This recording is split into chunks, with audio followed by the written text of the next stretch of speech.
ପୂର୍ବ ଅଧ୍ୟାୟରେ ଆପଣ ଶୁଣିଥିଲେ ପ୍ରୀତିକୁ ସତର୍କ କରାଇ ଆସିବା ପରେ ସୋଫା ଉପରେ ଗମ୍ଭୀର ହୋଇ ବସିଥିଲା ମୋନା ଓ ଅନିକେତକୁ କଲ୍ କରିଥିଲା।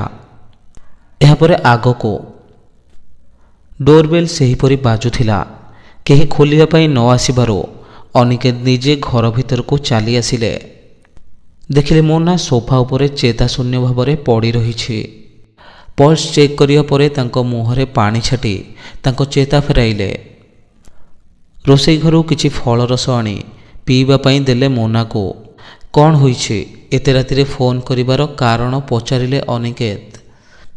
ଅନିକେତଙ୍କ ମୁହଁକୁ ବଲ ବଲ ହୋଇ ଚାହିଁ ରହିଥିଲା ମୋନା। ସେ ମନେ ମନେ ଭାବୁଥିଲା ଅନି କ'ଣ ଜାଣିନାହାନ୍ତି ପ୍ରୀତିଙ୍କ ସହିତ କ'ଣ ହୋଇଥିଲା ବୋଲି।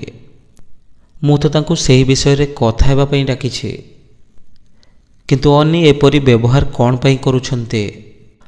ମୋନାଙ୍କ ଭାବନାରେ ବ୍ୟାଘାତ ସୃଷ୍ଟି କରି ଅନିକେତ ପ୍ରଶ୍ନ କଲେ, ହ୍ୟାଲୋ ମିସ୍, କେଉଁ ଦୁନିଆରେ ହଜିଗଲ କି?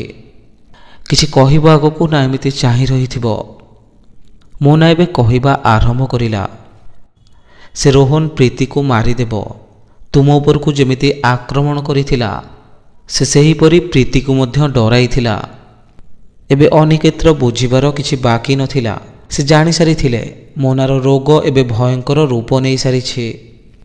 କିନ୍ତୁ ମୋନାଙ୍କ ମନ ବୁଝାଇବା ପାଇଁ ସେ କହିଲେ, ଠିକ୍ ଅଛି, ଆମେ ପ୍ରୀତିକୁ ନିଶ୍ଚିତ ବଞ୍ଚାଇବା।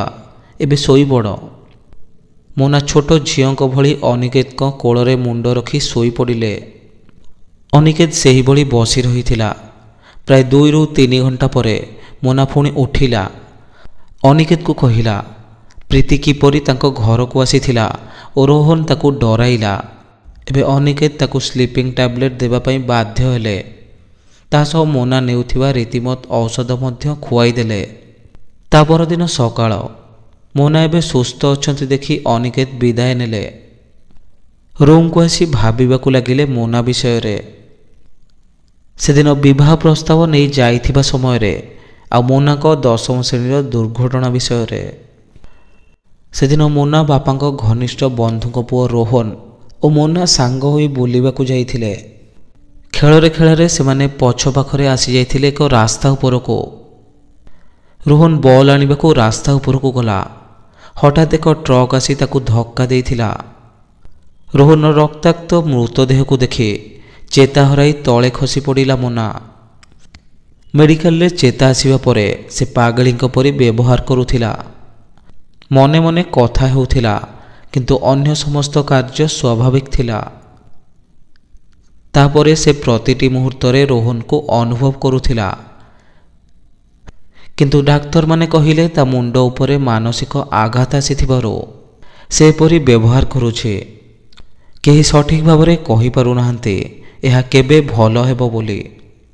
ଅନିକେତକୁ ନେଇ ସେ ମଧ୍ୟ କହିଥିଲେ ଏହିପରି ଏକ ଘଟଣା, ଯାହା ପୂର୍ବ ରାତିରେ ସେ ଅନିକେତ ସ୍ୱପ୍ନରେ ଦେଖିଥିଲେ। ଏମିତି ଭାବିବା ଭିତରେ ଫୋନ୍ଟି ପୁଣି ବାଜି ଉଠିଲା ଅନିକେତଙ୍କର। ସ୍କ୍ରିନ୍ ଉପରେ ମୋନାଙ୍କ ନମ୍ବର ଥିଲା।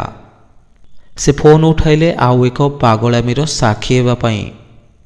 ସେପଟେ ଭୟ ଓ ଶୀଘ୍ରତାର ସହିତ ମୋନାଙ୍କ ସ୍ୱର ଭାସି ଆସୁଥିଲା। ହ୍ୟାଲୋ ଅନି, ଦେଖ ମୁଁ କହିଥିଲି ନା ରୋହନ ପ୍ରୀତିକୁ ଛାଡ଼ିବନି ବୋଲି। ପ୍ରୀତି ଆଉ ଏ ଦୁନିଆରେ ନାହିଁ।